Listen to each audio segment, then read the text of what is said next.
now available in paperback and e-readers, The Temptation of John Haynes. Give in to temptation and pick up this action-packed African-American paranormal romance. Get The Temptation of John Haynes in paperback and e-readers today. A while back, filmmaker Martin Scorsese said that the superhero movie is killing cinema. And basically, I'm seeing a lot more filmmakers make that statement, and I have to agree with those filmmakers because when I look at the superhero movie, it has done devastating damage to creativity as related to the entertainment industry. Now, the superhero movie had started to become very popular with Superman the movie in 1978, and it became a way for studios like Warner Brothers to make big money at the box office to compete against unique and original films like George Lucas's Star Wars and create a franchise that could be something that they could make sequels out of because the comic books they were based on, basically they could go out here and find different characters for that hero to take on over a period of time. Now, the superhero franchise basically has had its ups and downs, from the Superman franchise falling apart as related to creativity with Superman 2 in 1980, to the Batman franchise starting in 1989 and falling apart around 1997 with Batman and Robin, to the revival of the entire genre with Wesley Snipes' Blade in 1998, followed by a short burst of popularity with the Spider-Man movie of 2002 and the X-Men movie of 2000, the Daredevil movie of 2003, and the Hulk movie of the same year. And we then saw things go into another decline with the Catwoman movie, which was a flop. And then we saw the rise of the Dark Knight trilogy with Christian Bale around 2006 or so, and that led into the Marvel Cinematic Universe. And the Marvel Cinematic Universe started out making very unique films in the beginning with 2008's Iron Man, which I would say is on the level of Christopher Reeve's Superman from 1978. And from there, we built into the Marvel Cinematic Universe, which culminated to the first climax of the first phase with the Avengers in, I think, about 2012. But sadly, with the Avengers in 2012, after they built up the Marvel Cinematic Universe, this is where we started to see a decline in creativity as related to overall cinema. And we started to see this decline in creativity as related to overall cinema because when it came to studios at this time, they basically got a major case of tunnel vision once they started to see that these superhero movies were doing billions at the box office with the blockbusters like Iron Man, Captain America, Thor, and the Avengers.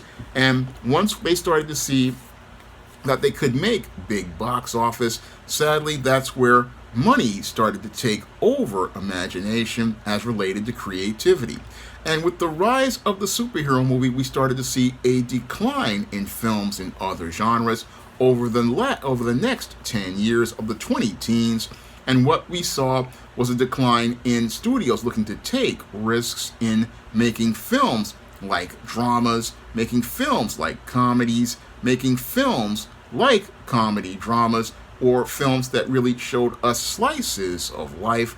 No, instead of us seeing pictures that showed us slices of life, Hollywood, as it was caught up in its tunnel vision to get big box office, only focused on making superhero films to be blockbusters. And sadly, what has happened is we've lost a lot of the creativity as related to film, and we've lost a lot of the creativity as related to making film, because instead of films being about telling stories about people, what we got were films that were just basically adaptations of comic book characters. And as a result of us only getting adaptations of comic book characters, film has gone from something that is giving us a three-dimensional rich picture of life to giving us stories that are about as two-dimensional as the images on a comic book panel. And that's where we start to see the whole medium of film really start to suffer. We really start to see the medium of film start to suffer because, again, instead of us telling stories about people and telling stories that show us people, in real life and giving us a snapshot of time that we used to get in cinema, because cinema is all about telling stories about people, telling stories about people in a frame of time, telling stories about people living their lives, and giving us a social commentary about a time in life.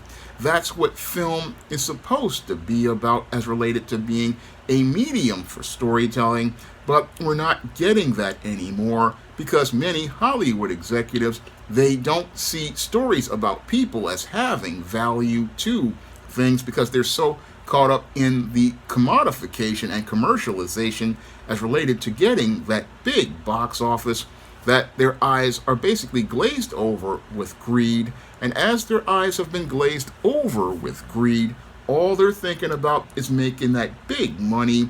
And sadly, that's basically made it where instead of us getting unique and rich stories that give us a diverse picture of life, what we're getting are films that are basically manufactured to come off an assembly line. And that's really the thing that really stinks about superhero movies these days, is that they feel like they come off an assembly line like GM cars, such as, I've always made my analogy, the GM X-Body platform, such as the Chevrolet Citation, the Oldsmobile Forenza, the Pontiac Phoenix, and the Buick Skylark. And sadly, the superhero movies are basically like those GM X-Bodies, basically cheap, disposable entertainment similar to comic books without any sort of real value to the audience. I mean, they're basically, again, the same thing all the time. I mean, I sat there and watched multiple superhero movies, and they all basically come across as the same.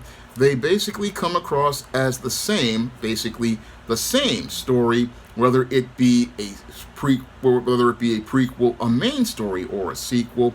They all come off that assembly line like GM products, and it's really not very creative. It's just very bland and uninspired. Very bland and uninspired storytelling where we get a hero, but in many of the stories, it's the same thing. Again, no really clearly defined villain, no real clearly defined obstacle for them to overcome, and no real reason to care outside of possibly children and many comic fans to go see these movies. I mean, that's why Hollywood is struggling right now, because when it comes to their box office, they're basically struggling at this point because there's no real cinema anymore as related to film.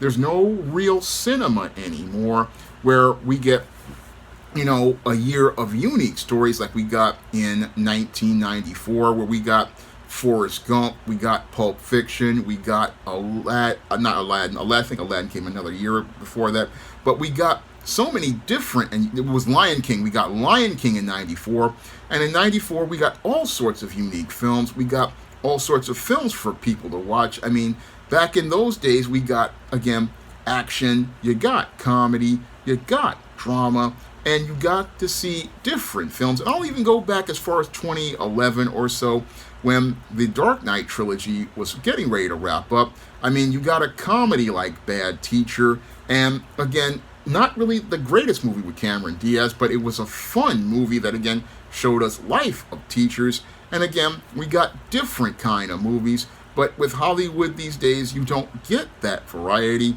No, you just get the same movie over and over again. And while those who have a state of arrested development like seeing the same movie over and over again, as a guy who has studied the entertainment industry and loves watching great films, I mean, the 20-teens and the 2020s are the least creative era when you really think about them, because when you watch these films as related to being repeats, they've just become extremely boring because, again, they don't really feel like they're unique. They don't feel like they have a fingerprint on them. No, when you watch truly great cinema has a fingerprint from that creator that lets you know that this is that creator's story. I mean, when I think of a film like Sunset Boulevard, it's got Billy Wilder's fingerprint all over it. When I think of a film like Beetlejuice, it has Tim Burton's finger all over it. When I watch Pulp Fiction, I know that this is Quentin Tarantino, or I watch Kill Bill, I know that's Quentin Tarantino's fingerprint.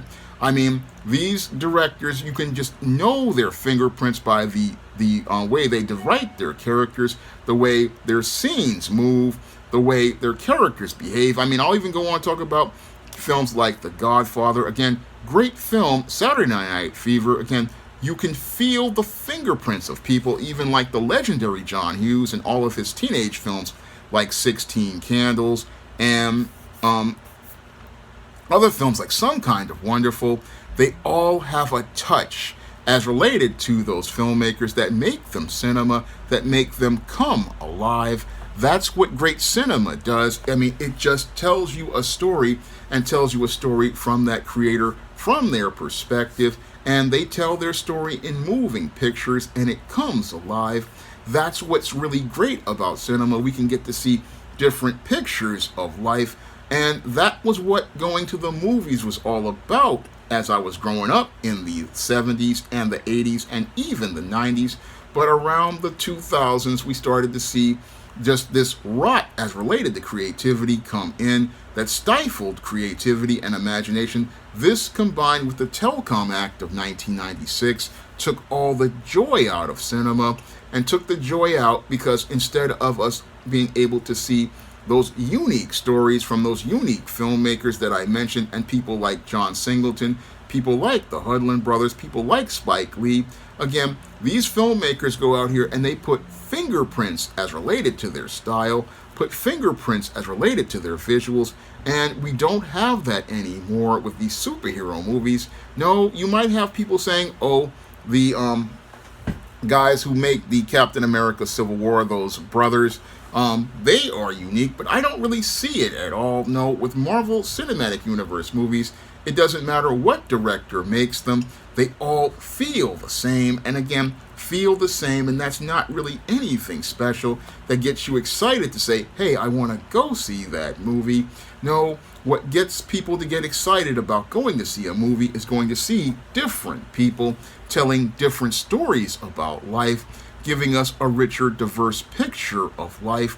That's what makes cinema truly great, is that we never know what to expect when we go to the theater. We don't know what to expect when we go out there, and that's the fun of going to the movies, is the risk as related to things. But Hollywood now is being run by bean counters who are more concerned with foreign box office than they are about telling great stories. And because they want to go out here and make big box office with the foreign market and big box office as related to the American box office by saying, oh, we opened at $100 million, we opened at $200 million.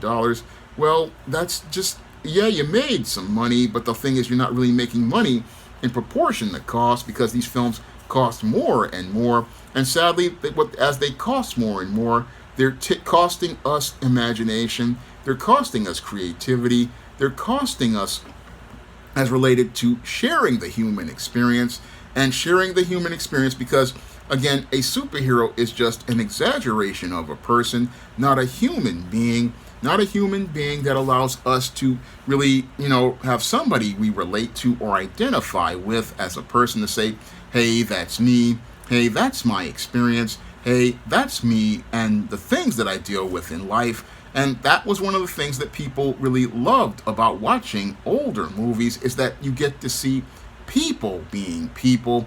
And sadly, we've lost the humanity as related to film and the medium of film. And that's the whole sad part about today's modern Hollywood, is we've lost the whole people aspect of things, because bean counters are only focused on numbers, and as they focus on numbers, they're not really concerned about people, not really concerned about people at all. And as we've lost the whole people aspect of entertainment, that's why people are going to places like YouTube. They're going to YouTube because you can't really get to see people anymore with these comic book characters. I mean, people want to see stories about their lives and see people want to see stories about actual life.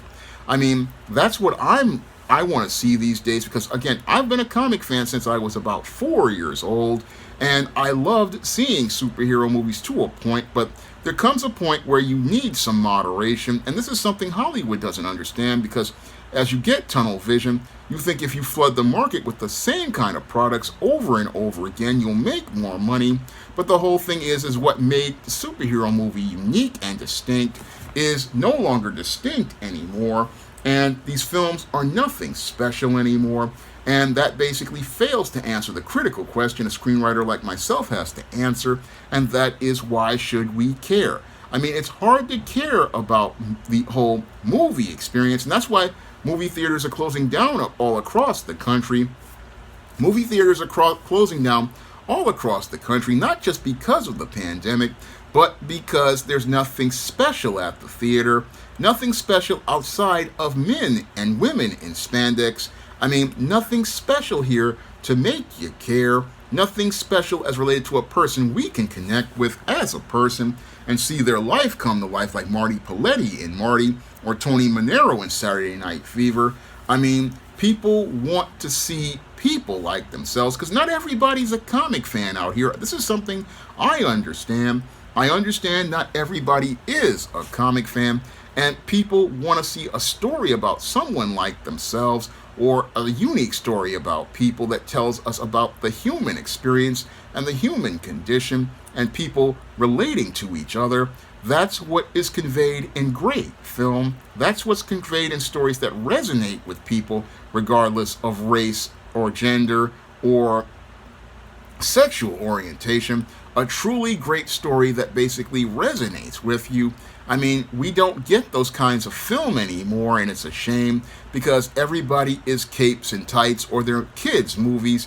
And again, this Hollywood tunnel vision is just really why nobody's watching television or going to the movies or watching streaming, because all we get are the same content over and over. And like the GM X bodies, GM thought the X bodies would be the next big thing as related to cars, but as cars, they were just absolute crap that basically was, after people got them as A to B transportation, they realized how much junk they were. And as they realized how much junk they were, they started to abandon American cars and started to go out and buy imports, because the Honda Accord basically gave people reliable transportation. Same thing with the Nissan Sentra and Maxima and Stanza. Back in the day, they were good, reliable transportation that really looked good and didn't jam you up like the Citation would, or the other X-body cars would, or many GM products like the Cadillac HT4100 engine, which was just a piece of crap. I mean, yes, you get a lot of these superhero movies that basically look like the comics, but we're not getting stories that look like real people and real life.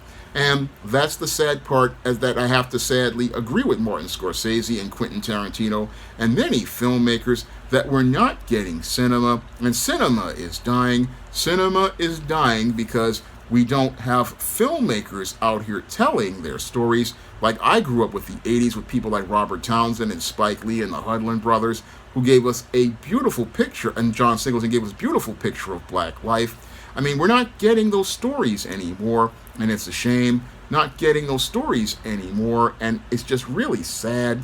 I mean, when I think about the sad state of American cinema and how we've lost creativity due to things like the Telecom Act of 1996 consolidating media becoming more and more commodified and less creative, and overall, again, obsession with box office to the point where all you think about is having all of this money, but not having anything of artistic or creative value.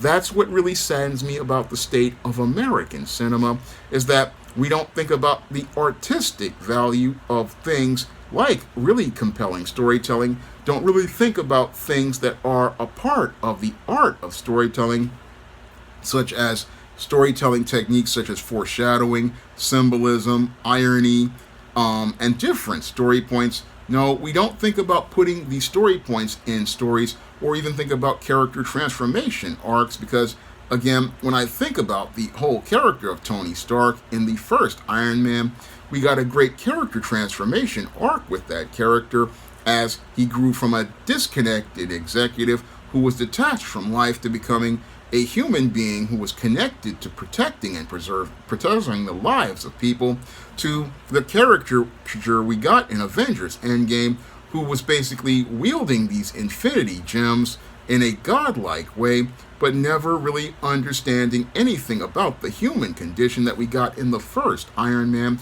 And again, this is the sad state of affairs of superhero movies, as the train has basically gone off the tracks. And as it's gone off the tracks as related to things, we have lost all ability to see people from a human perspective and see the humanity in people. And that's something I tried to do with my fantasy, as I tried to show the humanity of characters, and like in stories like The Temptation of John Haynes, or a story like Eternal Night. Because for me, it's not just about an escape, it's about showing you a commentary about people. It's all about the art of showing you different images and showing you different things like irony and foreshadowing and symbolism, and making this story unique. And again, putting a fingerprint on a story that lets you say, hey, that's a Sean James story, that's techniques he uses in his stories, that style that he uses in his stories. I mean, I miss that as related to film these days. I miss that as related to the movie-going experience. Yeah, a lot of people in fandom, yeah, they enjoy their special effects. They enjoy seeing their favorite characters on screen. But what saddens me is that we don't get to see that artistry about film. We don't get to see that unique fingerprint that people used to put in their films. I mean, I miss that. I miss films like James Cameron's Terminator 2, Judgment Day, which, again, truly great action movie, but a great piece of cinema, because when you look at James Cameron and the way he just beautifully integrates all of these different visuals and just gives you a unique story. When you look at a Sam Raimi Spider-Man movie, again, he put his fingerprint, Raimi fingerprint, on that film. That's not what we're getting with today's modern superhero movies. We're not getting that cinema, and it's really sad because, again, a generation is missing out on what really makes film great, and that's stories about people, stories about life, stories about a certain snapshot of time that lets you know what life was like in a period. We're missing out on all of these stories about what people do and how people live. And it's all because everybody's so caught up in a comic book that they miss out on what's truly great about real life, which is really ironic because in the superhero film The Incredibles, Bob Parr's wife basically makes that point, and sadly, many people miss that point as related to that superhero movie because they're caught up in the commercialism that you miss out on real life. And sadly, that's what's happening with today's modern Hollywood is at this point, that they're making people miss out on seeing pictures of real life because they're caught up in trying to save an imaginary world. And again, as they save that world, they wind up losing the world of people. And that's the sad part about today's modern cinema. Today's modern cinema just really isn't there anymore. And again, the art form is dying. The art form is dying due to commercialism as related to getting money for superhero movies. And again, the superhero movie has basically become a cancer to creativity, a cancer to risk, a cancer to growth. And that's the whole sad part about today's modern superhero movie, is that it's not saving Hollywood. It's basically like kryptonite killing Hollywood slowly, killing what makes Hollywood work, which is creativity, imagination, and competition. That's what's happening today's modern Hollywood as related to superhero movies. Superhero movies basically are killing cinema and making it where it's dying off. And again, it's sad because, again, as someone who loves great movies, I'm tired of seeing the guys in the spandex and the capes, and I just want to see some really great movies about truly great people and great movies that make commentary on the human condition. Now, if you want to pick up some of my action-packed stories in the SJS Direct universe that feature characters that are rich and multidimensional and show you commentaries on humanity, you can pick up many of those books like I do, like The Temptation of John Haynes or Eternal Night, or books in the Spinsterella trilogy, or my book A Recipe for Success, or even some of my books like the Isis and Esteem series, you can find those books on Amazon.com in paperback and Kindle format. You can also find them at other online booksellers like Draft the Digital, Google Play, Barnes & Noble, and big box retailers like Walmart and Target. And if you'd like to see me make more videos talking about the entertainment industry, you can send a donation to the Patreon, the PayPal, or the Cash App by clicking the links in the description box. That's all I have to say for this video. You can comment, rate, and subscribe. Now available in paperback and e-readers, John Haynes, 1987. Learn lessons about life and teenage love in the 1980s in this coming-of-age John Haynes story. Get your copy of John Haynes 1987 in paperback and e-readers at Amazon.com and online booksellers everywhere. Support Black-owned and Black-operated digital broadcast media. www.niceradionetwork.com.